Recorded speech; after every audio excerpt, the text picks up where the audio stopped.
Hello, welcome to the first episode of FloureTober. This is basically just me stealing Camacon's Snaretober, but with my own twist because I'm gonna do more than just snares. Today I have for you this kick. It's not really that great, but like it's fine.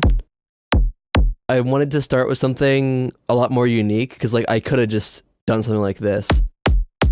And like, you know, that's fine. This is a fine kick, but like this one's a lot more unique. This one's got a lot more going on, and I want to quickly explain that because Twitter videos are really short. So basically, I just have the sub layer and the click layer.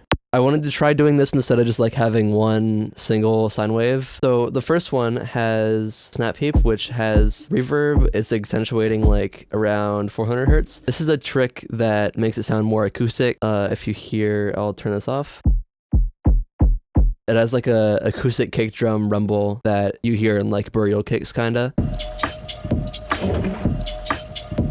I've been obsessed with this ever since I watched an acoustic drum tutorial. I don't remember who made it, but I'll throw it on screen right now. It's a really good video. And then secondly, we have the click. Nothing too crazy is happening here. Lowering this because without it, and with this bit up here around like 8K kind of hurt my ears. And here I tried to get a little silly. If you can hear, there's like a little.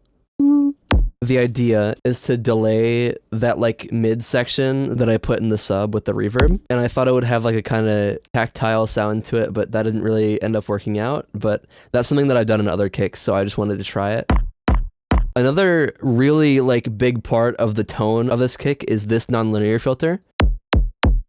It really like emphasizes the ooh sort of sound to it. And that is because the Q is so high, I can like even turn that up a lot. You can really hear it. You can make really cool snares that way, and maybe later in the month I will make some cool trap snares with that. And that is it. Yeah, I will get back to setting up windows. And I hope you enjoyed the first day of FloureTober.